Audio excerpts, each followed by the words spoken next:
So till now हम लोगों ने देखा कि कैसे हम लोग किसी फंक्शन का इन्वर्स निकाल सकते हैं और क्या क्या कंडीशन हमारे पास होती है उस फंक्शन के इन्वर्स को एग्जिस्ट कराने की। ऑलराइट, नाउ अब हम लोग देखते हैं कि हमारे पास इन्वर्स में ट्रिगोनोमेट्रिक फंक्शंस क्या होते हैं, यानी कि ट्रिगोनोमेट्रिक फंक्शंस का हम लोग इन्वर्स एक्चुअल में कैसे निकालते हैं। ऑलराइट, सो हम सबको पता है कि हमारे पास 6 ट्रिगोनोमेट्रिक फंक्शंस होते हैं जो हमारे पास होते हैं sine x, cos x, tangent x, and then cotangent x and then secant x and cosecant x, यानी कि ये सारे के सारे जो हमारे पास ट्रिगोनोमेट्रिक के एक्चुअल में रेशियोज़ हैं। और अगर हमने यहाँ पे x लगाए तो एक्चुअल में जो फंक्शंस हैं वो फंक्शन जरूर होते हैं। फंक्शन का मतलब किसी सेट ऑफ इनपुट स्पेस के पास कोई ना कोई मैपिंग ज़रूर होगी, यानी कि सारे के सारे इनपुट स्पेस के अंदर मैपिंग ज़रूर होने वाली है। यानी कि हमारे पास जो इसका फंक्शन का जो डायग्राम बनेगा पिक्टोरिकल, मान लीजिए हमारे पास साइन एक्स है, तो यहाँ पे जितने भी हमारे पास एंगल्स होंगे उन सब की वैल्यू कहीं ना कहीं तो एग्जिस्ट करेगी ही करेगी। ऑलराइट, सो इसका मतलब यहाँ के सारे एलिमेंट्स आपके फुल्ली मैप्ड होंगे, यानी कि यहाँ पे कोई भी एलिमेंट आपके पास खाली तो रहने वाला नहीं है। तो इसका मतलब ये फंक्शंस तो ज़रूर होते हैं। नाउ हमें देखना है कि एक्चुअल में ये फंक्शंस हमारे 1-1 फंक्शन है कि ऑन-टू फंक्शंस हैं। ऑलराइट, तभी हम पता कर पाएंगे कि एक्चुअल में हम लोगों का इन्वर्स एग्जिस्ट करेगा भी कि नहीं करेगा। ठीक है, तो ध्यान से देखिए, हम एग्जांपल ले रहे हैं यहाँ पे साइन एक्स फंक्शन का। ओके, तो ध्यान से देखिए, हमारे पास मान लीजिए एफ एक्स इक्वल्स टू एक फंक्शन है साइन एक्स, और वैसे हम सबको पता है कि इसका ग्राफ कैसा होता है। तो ग्राफ इसका होता है कुछ ऐसा, जिसके अंदर हमारे पास यहाँ होती है वैल्यू 1 एंड नीचे हमारे पास वैल्यू होती है -1, और हमारे पास जो ये एंगल्स होते हैं उनका इंटरवल होता है π/2 का। तो यानी कि यहाँ हो जाएगा पाई, यहाँ हो जाएगा π/2, यहाँ हो जाएगा पाई, यहाँ हो जाएगा 3π/2, देन 2π, देन अगेन 5π/2 चलता रहेगा आपके पास। और यहाँ पे आपके पास एंगल्स होते हैं -π/2, देन -π, माइनस का 3π/2। ओके, सो ध्यान से देखिए, हमारे पास जितने भी एंगल्स हैं उन सब के लिए हमारा कोई ना कोई वैल्यू जरूर आएगा जो कि -1 से लेके 1 के बीच में लाई करेगा। तो हम इसका एक डायग्राम बनाते हैं, जल्दी से देखते हैं डायग्राम कैसे बनेगा इसका। तो ध्यान से देखिए, यहाँ पे आप सबको पता है कि आपकी वैल्यूज़ -1 से लेके 1 तक के बीच में ही लाई करने वाली है, बिकॉज साइन एक्स का जो आंसर होता है हमारे पास वो सिर्फ इतना ही होता है। ओके, सो आपको पता है कि 0 डिग्री पे इसका आंसर जो आता है वो आता है 0, 30 डिग्रीज़ पे जो इसका आंसर आता है वो आता है 1/2, 45 डिग्रीज़ पे जो इसका आंसर आता है वो आता है 1/√2, एंड 60 पे जो इसका आंसर आता है वो आता है √3/2, 90 पे जो इसका आंसर आता है वो आता है सिंपली 1। सिमिलरली अगर हम बात करें नेगेटिव एंगल्स की, तो -30 डिग्रीज़ पे जो इसका आंसर आएगा वो आएगा -1/2, -45 पे जो इसका आंसर आएगा वो आएगा -1/√2, -60 डिग्रीज़ पे जो इसका आंसर आएगा वो आएगा √3/2, एंड -90 पे जो इसका आंसर आएगा वो आएगा -1। ऑलराइट, बट क्या यहाँ पे हमारे पास सारे एंगल्स की मैपिंग मैंने दिखाई है? यहाँ पे ध्यान से देखिए, एक्चुअल में साइन एक्स का आंसर -1 बहुत सारी वैल्यूज़ पे आता है। आप इसको बढ़ाते रहेंगे तो आप पाएंगे बहुत सारी वैल्यूज़ पे इसका आंसर -1 आएगा। सिमिलरली इसका आंसर 1 भी जो है वो बहुत सारी एंगल्स पे हमारे पास आता रहेगा। ठीक है, सिमिलरली इसका आंसर जो हाफ है हमारे पास, वो हाफ भी हमारे पास बहुत सारे एंगल्स पे आता रहेगा। सिमिलरली इसका आंसर हमारे पास -हाफ भी बहुत सारे एंगल्स पे आता रहेगा। तो इसका मतलब ये जो वैल्यूज़ हमारे पास मैप्ड है वो एक्चुअल में सिंगली मैप्ड नहीं है। यहाँ पे कोई और एंगल होगा जो कहीं ना कहीं पे इसको मैप करवा रहा होगा, मान लीजिए इससे, या फिर यहाँ पे कोई और एंगल होगा जो हमारा मैप करवा रहा होगा इस वैल्यू से। यहाँ पे हमारे पास कोई और एंगल होगा जो मैप करवा रहा होगा किसी और वैल्यू से, यहाँ पे किसी और वैल्यू से, यहाँ पे किसी और वैल्यू से, यहाँ पे। तो आपको साफ साफ दिख रहा है कि ये फंक्शन जो है हमारा वो एक्चुअल में ऑन-टू तो है, बिकॉज यहाँ के सारे एलिमेंट्स की आपके पास मैपिंग तो हो रही है। लेकिन क्या ये फंक्शन 1-1 है? तो ध्यान से देखिए, अब आप कहेंगे कि -90 पे भी इसका आंसर -1 है और किसी और एंगल पे भी इसका आंसर -1 है। जैसे मैं सिखाया था आप लोगों को, मान लीजिए कि हम बात कर रहे हैं यहाँ पे साइन 30 डिग्रीज़ पे कितना होता है, तो आप कहेंगे 30 डिग्रीज़ पे इसका आंसर हाफ होता है। सिमिलरली अगर मैं बात करूँ कि लेट्स से आप आते हैं सेकंड क्वाड्रेंट के अंदर, तो अगर मैं आपसे बोलूँ साइन 150 डिग्रीज़ का आंसर कितना होता है, तो आप इसको बोल सकते हैं साइन 180 - 30, और ultimately you can say sine 30, यानी कि ये हो जाएगा आपके पास हाफ अगेन। यानी कि 150 डिग्रीज़ पे भी आपके पास जो आंसर आपके पास आएगा वो आएगा हाफ। तो इट मीन्स जो आपका हाफ वाला एलिमेंट है वो मैप्ड 30 से भी है और 150 से भी है और ना जाने कितने एंगल्स से है आपके पास। तो क्या ये डेफिनेशन हमारी 1 1 की होगी? तो यहाँ पे ये फंक्शन हमारा 1 1 तो बिल्कुल भी नहीं है। अगर ये फंक्शन 1 1 नहीं है तो इसका मतलब क्या हम इसका इन्वर्स निकाल सकते हैं? तो बिल्कुल भी निकाल सकते हैं, बिकॉज इन्वर्स निकालने के लिए हमारे पास दो कंडीशंस होती हैं। वो कंडीशंस क्या होती है हमारे पास? वो कंडीशंस होती है कि हमारा फंक्शन 1 1 होना चाहिए एंड देन ऑन टू भी होना चाहिए। तो पहली कंडीशन यहाँ फॉल्स हो गई भाई। ऐसे बहुत सारे एंगल्स होंगे जहाँ पे इसकी वैल्यू हाफ आ रही होगी, तो 1 1 तो बिल्कुल भी नहीं है sin x हमारा function. Similarly cos x function भी हमारा 1 1 नहीं है, बिकॉज उसकी वैल्यू हाफ बहुत सारे एंगल्स पे आती है, -1 बहुत सारे एंगल्स पे आती है, 1 बहुत सारे एंगल्स पे आती है, 0 बहुत सारे एंगल्स पे आती है। तो इसका मतलब कोई भी फंक्शन हमारा 1 1 नहीं होगा। आप खुद देखिए tan x जो फंक्शन होगा उसका ग्राफ ऑब्जर्व कीजिएगा आप लोग, उसमें भी वैल्यू हमारे पास 1 बहुत सारे एंगल्स पे आती है। सब कुछ हमने पढ़ा हुआ है। अगर आप कुछ भी कर लें, मान लीजिए आपने यहाँ पे कर लिया tan पाई प्लस थीटा कर लिया, तो इसका आंसर हमेशा tan थीटा ही आएगा, ठीक है। या फिर आपने कोई भी यहाँ पे ऑड मल्टीपल ऑफ पाई लगा दिया है, 3 पाई प्लस थीटा कर लिया, 4 पाई प्लस थीटा कर लिया, तो आप सब कुछ घूम फिर के आने वाले हैं थर्ड क्वाड्रेंट के अंदर ही, बिकॉज ये होता है 1 पाई 2 पाई 3 पाई 4 पाई 5 पाई 6 पाई 7 पाई 8 पाई 9 पाई 10 पाई। तो आप घूम फिर के इसी क्वाड्रेंट में आने वाले हैं और जो यहाँ पे थीटा होगा वही उसकी वैल्यू आती रहेगी आपके पास। इनफैक्ट आपके पास कोई भी फंक्शन 1 1 तो होता ही नहीं है। देन हमें क्यों पढ़ना है यहाँ पे इन्वर्स ट्रिगोनोमेट्रिक फंक्शंस? ये तो यहाँ पे गड़बड़ हो गई, क्योंकि कोई फंक्शन अगर 1 1 ही नहीं है देन उसका इन्वर्स निकल ही नहीं पाएगा और चैप्टर हम लोग पढ़ ही नहीं पाएंगे फिर तो आगे। तो जो हमारी स्टडीज़ हुई, रिसर्च हुई और साइंटिफिकली अप्रूवल जो हुआ, यूनिवर्सल अप्रूवल जो हमारे पास हुआ, वो कहता है भाई हमें इस चैप्टर को पढ़ना है, बट हमें कुछ यूनिक सेट ऑफ वैल्यूज़ पे ही काम करना है जहाँ पे इन फंक्शन का इन्वर्स एग्जिस्ट करे। ऑलराइट, तो आप ध्यान से देखिए, अगर मैं यहाँ पे -π/2 से लेके π/2 का एक इंटरवल ले लूँ और इस sin x फंक्शन को ऑब्जर्व करूँ, -90 से लेके 90 का एक इंटरवल ले लूँ और इस sin x फंक्शन को ऑब्जर्व करूँ, तो मैं पाऊँगा कि ये फंक्शन एक्चुअल में इस इंटरवल में 1 1 फंक्शन ज़रूर है और यहाँ पे जितनी वैल्यूज़ हैं हमारे पास उसमें से कोई वैल्यू हमारे पास खाली भी नहीं रह रही। इसका मतलब ये फंक्शन हमारा ऑन टू भी होगा।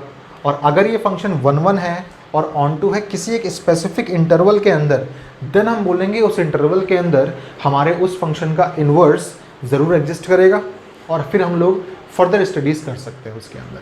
तो याद रखिएगा, वैसे हमारा कोई भी ट्रिगोनोमेट्रिक फंक्शन 1 1 नहीं है, ऑलराइट, बट अगर हम किसी एक पर्टिकुलर इंटरवल की बात करें देन हमारा वो फंक्शन उस इंटरवल के अंदर 1 1 की तरह बिहेव भी करेगा और ऑन टू की तरह ही बिहेव करेगा। बाकी सब कुछ एंगल्स हम भूल जाते हैं यहाँ से, ठीक है। तो बाकी सारे एंगल्स हम लोग भूल गए, सिर्फ हमने एक पर्टिकुलर इंटरवल के अंदर काम किया और उस इंटरवल में उस फंक्शन का इन्वर्स ज़रूर एग्जिस्ट करेगा, ऑलराइट, बिकॉज उस इंटरवल में वो फंक्शन आपका 1 1 भी होगा और ऑन टू भी होगा। तो ऐसे इंटरवल को हम लोग वैसे तो बोलते हैं प्रिंसिपल वैल्यू ब्रांच, जो एक्चुअल में sin x फंक्शन के लिए यहाँ पे डोमेन मानी जाएगी, लेकिन जब हम इन्वर्स की बात करेंगे तो एक्चुअल में वो रेंज बन जाएगी, बिकॉज हमें पता है कि जो डोमेन होती है हमारी वो इन्वर्स में क्या बन जाती है? रेंज बन जाती है। और उसी रेंज को हम नाम देंगे क्या? प्रिंसिपल वैल्यू ब्रांच का। ओके, तो इस टर्म को आपको याद रखना है बिकॉज ये टर्म हमारे पास बहुत ही ज़्यादा काम आने वाली है। ऑलराइट, सो ये कंसेप्ट था किसी ट्रिगोनोमेट्रिक फंक्शन के इन्वर्स को निकालने का। मैंने एग्जांपल लिया सिर्फ sin x का। इस तरीके से आप समझ सकते हैं cos x का भी हमारे पास कुछ इंटरवल आएगा by examining the graph of cos x। tan x का भी हमारे पास कोई इंटरवल आएगा, cot का भी हमारे पास कोई इंटरवल आएगा जहाँ पे वो फंक्शन बिहेव करेगा 1 1 की तरह एंड ऑन टू की तरह भी। ऑलराइट, इस तरीके से हमारे पास सारे के सारे ट्रिगोनोमेट्रिक रेशियो के ऐसे कोई ना कोई इंटरवल एंगल्स का ज़रूर आएगा जहाँ पे उस फंक्शन का हम लोग इन्वर्स निकाल सकते हैं, बिकॉज उस इंटरवल के अंदर वो फंक्शन 1 1 की तरह बिहेव भी करेगा और ऑन टू भी रहेगा। ऑलराइट, और अगर कोई फंक्शन वहाँ पे 1 1 है, ऑन टू है, देन उसका हम लोग इन्वर्स बड़े आराम से निकाल सकते हैं। ऑलराइट, सो ये कुछ कंसेप्ट था कि कैसे हम लोग इन्वर्स को स्टडी करते हैं ट्रिगोनोमेट्रिक फंक्शंस के ऊपर। नाउ मैं आपको सिखा देता हूँ कि वो ऐसे कौन कौन से इंटरवल्स होते हैं जहाँ पे साइन का हमारा फंक्शन इन्वर्स के लिए कैपेबल होता है, कॉस का फंक्शन हमारा इन्वर्स के लिए कैपेबल होता है और बाकी सारे के सारे ट्रिगोनोमेट्रिक फंक्शंस हमारे इन्वर्स के लिए कैपेबल होते हैं। ऑलराइट, सो इस चीज़ को प्लीज़ आप लोग ऑब्जर्व कर लें। हम लोग मूव करते हैं एक ऐसे पार्ट की तरफ जहाँ पे हम लोग देखेंगे कि कौन कौन से इंटरवल हमारे पास ऐसे हैं जहाँ पे इन फंक्शन के इन्वर्स एग्जिस्ट करते हैं। ऑलराइट, सो इसको प्लीज़ आप लोग नोट डाउन कर लें। सो टिल नाउ हम लोगों ने देखा जो हमारे पास ट्रिगोनोमेट्रिक फंक्शंस हमारे होते हैं उनकी रिस्पेक्टिव डोमेन्स और रिस्पेक्टिव रेंजेस हमारे पास क्या क्या होती हैं। नाउ अब हम लोग देखते हैं कि जो हमारे पास इन्वर्स में हमारे पास ट्रिगोनोमेट्रिक फंक्शंस होते हैं उनकी रिस्पेक्टिव डोमेन्स और उनकी रिस्पेक्टिव रेंजेस हमारे पास क्या क्या आती हैं। तो आपको वैसे पता है कि जो आप लोगों का नॉर्मल फंक्शन का रेंज होगा वो यहाँ आके बन जाएगा उसका डोमेन। तो क्यों ना हम उन सारी वैल्यूज़ को पहले इस डोमेन वाले कॉलम के अंदर नोट डाउन कर लें। ओके, तो आप सबको पता है कि साइन का जो भी रेंज था वो यहाँ पे साइन इन्वर्स का बन जाएगा डोमेन। तो हमारे पास क्या आएगा डोमेन, इसका डोमेन आएगा हमारे पास -1 से लेके 1 वाला इंटरवल। ओके, याद रखिएगा जो साइन फंक्शन का रेंज था वो साइन इन्वर्स फंक्शन का बन जाएगा अब डोमेन। सिमिलरली आपके पास जो कॉस फंक्शन है इन्वर्स वाला, इसका भी डोमेन आपके पास क्या आ जाएगा -1 से लेके 1, बिकॉज इसका भी जो हमारे पास रेंज था कॉस फंक्शन का उस रेंज की वैल्यू हमारी -1 to 1 थी, इसलिए हमारे पास जो इसका डोमेन बन जाएगा कॉस इन्वर्स का वो बन जाएगा -1 to 1। इन शॉर्ट जो भी आपके पास वहाँ पे था रेंज वो अब यहाँ पे बन जाएगा डोमेन। ऑलराइट, सो ध्यान से देखें। अब हम इसको कर लेते हैं एक बार। कोसेक हमारे पास क्या था, तो वो था हमारे पास r में से आपको माइनस करना था -1 to 1 एंड देन tan क्या था हमारे पास, तो tan में हमारे पास कोई भी रियल नंबर आ सकता है, याद रखिएगा। सेक हमारे पास क्या है, सेक था हमारे पास ऑल रियल नंबर में से आपको माइनस करना था -1 to 1। ऑलराइट, नाउ कॉट क्या था हमारे पास, तो कॉट भी हमारे पास सारे रियल नंबर्स हो सकते थे। ये तो हमने प्रीवियस वीडियो में ही देखा था कि भाई कैसे हम लोग अपने ट्रिगोनोमेट्रिक फंक्शंस के रेंजेस को फाइंड करते हैं। ठीक है, तो जो वहाँ पे रेंज था वो बन जाएगा यहाँ पे अब डोमेन। नाउ बारी आती है हमारे पास रेंज क्या क्या हुआ। तो हम जानते हैं सारे के सारे एंगल्स यहाँ पे हमारे पास रेंज में नहीं आ सकते, बिकॉज अगर हमने सारे के सारे एंगल्स को लिख दिया जहाँ पे भी वो फंक्शंस हमारे डिफाइन हो रहे थे, देन ये फंक्शन का इन्वर्स हम लोग फाइंड नहीं कर सकते, बिकॉज उस पूरे के पूरे डोमेन या फिर रेंज में हमारे पास जो एंगल्स आएंगे उनके लिए हमारा फंक्शन 1 1 नहीं होगा और ऑन टू नहीं होगा। और अगर वो फंक्शन 1 1 ऑन टू नहीं हुआ देन वो फंक्शन हमारा बाइजेक्टिव नहीं होगा और हम लोग कह सकते हैं कि उसका इन्वर्स पॉसिबल नहीं हो पाएगा। ऑलराइट, सो इसके लिए हमें उस प्रॉपर वाली डोमेन का कुछ पार्ट ही लेना होता है। जो हमारे पास साइन एक्स का डोमेन था उसका कुछ पार्ट लेना होगा जहाँ पे वो फंक्शन बिहेव करे 1 1 की तरह और ऑन टू की तरह। ध्यान से देखिए, मैं आपको समझाता हूँ, फटाफट देखें। अगर आप साइन एक्स के ग्राफ को दोबारा ऑब्जर्व करें तो आप पाएंगे साइन एक्स का ग्राफ आपको कुछ होता है ऐसा। ओके, ये होता है 0, ये होता है π/2, ये होता है ओनली पाई, देन 3π/2 यानी कि π/2 का इंटरवल चलता रहता है आपका। यहाँ होता है 2π, देन 5π/2 एंड 3π चलता रहेगा ऐसे ही, माइनस का π/2, माइनस का पाई, माइनस का 3π/2। अगर आपको दिखे तो आप देखते रहिए क्या बोल रहा हूँ यहाँ पे, एंड माइनस का 2π देन चलता रहेगा आपका ऐसे। अब ध्यान से देखिए, अगर हम -π/2 से लेके π/2 का इंटरवल देखें तो यहाँ पे हमारा जो साइन एक्स फंक्शन है वो 1 1 ऑन टू दोनों है। ज़रूरी नहीं कि हम लोग सिर्फ इसी इंटरवल को देखें। अगर हम लोग मान लीजिए इस इंटरवल को भी देखते हैं, -3π/2 से लेके -π/2 को भी देखते हैं, तो यहाँ पे भी हमारा फंक्शन 1 1 ऑन टू है। सिमिलरली अगर हम देखें ओनली π/2 से लेके अगर हम 3π/2 को देखें तो यहाँ भी हमारा फंक्शन 1 1 ऑन टू है। ऐसे हमारे पास बहुत सारे इंटरवल्स आएंगे जहाँ पे हमारा फंक्शन 1 1 ऑन टू होगा, बट यूनिवर्सली जो एक्सेप्टेड इसकी ब्रांच होगी वो हमारी कहती है कि भाई आपको साइन इन्वर्स के लिए जो रेंज लेके चलनी है वो लेके चलनी है -π/2 से लेके π/2। ठीक है, ये यूनिवर्सली एक्सेप्टेड रेंज है हमारी। तो पूरी जो स्टडीज़ हमारी होती हैं वो सिर्फ इसी इंटरवल के अंदर होती हैं। बाकी हम लोग इसको भी कंसिडर कर सकते हैं, बट इसको हम कंसिडर नहीं करते, बिकॉज यूनिवर्सली एक्सेप्टेड रेंज कौन सी है हमारी, वो है -π/2 से लेके π/2 का इंटरवल। ओके, सो हम लोग कह देंगे कि जो हमारे पास साइन इन्वर्स का हमारा रेंज आता है वो आता है क्लोज्ड इंटरवल के अंदर -π/2 से लेके π/2। ऑलराइट, सिमिलरली अगर हम यहाँ पे कॉस का ग्राफ देखें तो कॉस का ग्राफ हमारा होता है कुछ ऐसा। आप देखिए ध्यान से, कॉस हमारा चलता है कुछ ऐसे। ओके, ये होता है आपका 0, ये होता है आपके पास π/2 एंड ये होता है आपके पास पाई। सिमिलरली यहाँ पे होता है आपके पास -π/2 और ये होता है आपके पास -π। तो देखिए ध्यान से, आप अगर 0 से लेके पाई तक का इंटरवल देखेंगे तो यहाँ पे ये फंक्शन आपका 1 भी है ऑन टू भी है। और ऐसा ज़रूरी नहीं कि आप सिर्फ यही देखें, अगर आप यहाँ से यहाँ भी देखेंगे यानी कि 0 to π भी देखेंगे तो भी आपका जो फंक्शन है वो 1 भी है ऑन टू भी है। ऑलराइट, और अगर आप आगे चलते हैं, मान लीजिए -π से लेके आप लोगों ने ये चले आप लोग 2π तक चले, तो इसमें भी आप लोगों के पास जो फंक्शन बनेगा ये वाला वो 1 भी होगा और ऑन टू भी होगा। बट यूनिवर्सली एक्सेप्टेड ब्रांच जो हमारी बोलती है वो कहती है कि अगर आपके साइन इन्वर्स को आपको पढ़ना है देन आप लोगों को क्या करना पड़ेगा, आप लोगों को ये वाली ब्रांच लेके चलनी पड़ेगी, यानी कि 0 to π को लेके चलिए आप लोग और इसी पे आप लोग स्टडी कीजिए। हालांकि आप लोग इनमें से किसी भी ब्रांच को एक्सेप्ट कर सकते हैं, बिकॉज इन सारी के सारी ब्रांचेस के अंदर हमारे पास कॉस जो है हमारा वो 1 भी है और ऑन टू भी है। ऑलराइट, सो याद रखिएगा, कॉस इन्वर्स के लिए जो हमारे पास यूनिवर्सली एक्सेप्टेड ब्रांच होती है रेंज के लिए, वो होती है हमारी 0 से लेके पाई की ब्रांच। ओके, सिमिलरली आप लोग अगर इनके ग्राफ्स को देखेंगे तो आप पाएंगे बहुत सारी जगहों पे, इन्वर्स के ग्राफ की बात नहीं कर रहा मैं नॉर्मल ट्रिगोनोमेट्रिक फंक्शंस की बात कर रहा हूँ। ऑलराइट, सो अगर आप साइनस का ग्राफ देखें, कॉस एक्स का ग्राफ देखें, सिमिलरली आप अगर टैन का ग्राफ देखेंगे तो आप पाएंगे वहाँ भी हमारे पास ऐसे बहुत सारे इंटरवल्स होंगे जहाँ पे हमारा टैन एक्स फंक्शन जो होगा वो 1 ऑन की तरह बिहेव करेगा।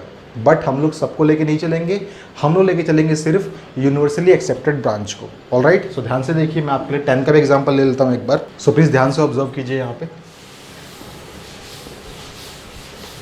हम लोगों ने मान लीजिए यहाँ पे टैन एक्स का ग्राफ ड्रॉ करने की कोशिश करें तो आप जानते हैं यहाँ होता है 0, यहाँ होता है आपके पास π/2, यहाँ होता है आपके पास पाई, और आप लोग क्या करते हैं, आप लोग यहाँ पे क्या करते हैं, एक पार्टीशन क्रिएट करते हैं, देन आप लोग चलते रहते हैं। यहाँ पे होता है 3π/2, यहाँ पे होता है 2π और यहाँ पे भी आप लोग एक पार्टीशन क्रिएट कर लेते हैं। देन यहाँ पे आपके पास होता है -π/2 एंड देन -π माइनस का 3π/2, तो आप पार्टीशन क्रिएट करते हैं यहाँ पे। ओके, नाउ आप देखते हैं कि जो आपका ग्राफ होता है tan x का वो कुछ ऐसे होता है, वो π/2 पे टच नहीं होता और यहाँ पे वो -π/2 पे टच नहीं होता। सिमिलरली ऐसे होता है यहाँ पे कि वो 3π/2 पे टच नहीं होता और यहाँ से वो π/2 पे टच नहीं होता। सिमिलरली आप यहाँ देखेंगे तो आप देखेंगे ये आपका ग्राफ ऐसे चलता रहता है।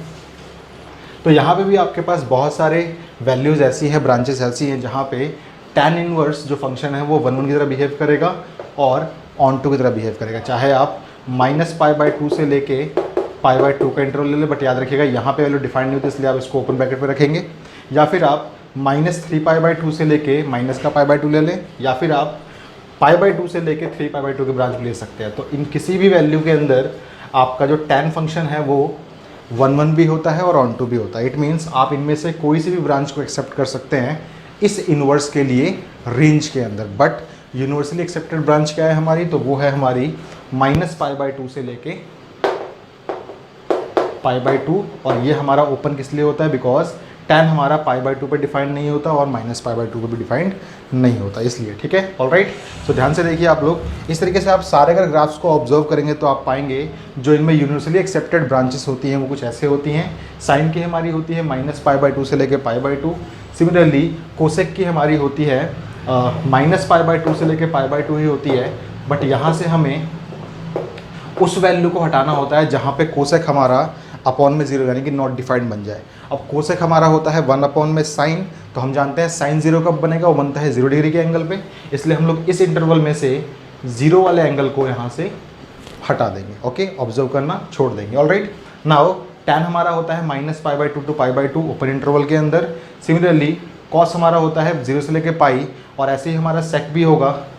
सेक बिल्कुल कॉस की तरह ही चलेगा, बस आपको वो वैल्यू हटानी है जहाँ पे सेक हमारा नॉट डिफाइंड हो जाए। अब आपको पता है सेक होता है 1 अपॉन में कॉस, और कॉस अगर 0 हो जाएगा तो हमारे पास सेक की वैल्यू नॉट डिफाइंड हो जाएगी। तो सेक 0 कहाँ पर होगा, जहाँ पे कॉस 0 होगा, तो ये हो जाएगा आपका π/2 पे, बिकॉज 90 डिग्री पे कॉस हो जाएगा 0 और सेक वहाँ हो जाएगा नॉट डिफाइंड, इसलिए आप लोगों को इस रेंज में से इस वैल्यू को डिलीट करना होता है। ऑलराइट, देन कॉट आपका होता है बिल्कुल यही, बस आपको ओपन इंटरवल में लिखना होता है, बिकॉज 0 पे कॉट डिफाइंड नहीं होता और पाई पे भी कॉट डिफाइंड नहीं होता। आप इस चीज़ को आराम से समझ सकते हो, आप लोग इसका ग्राफ देखेंगे तब।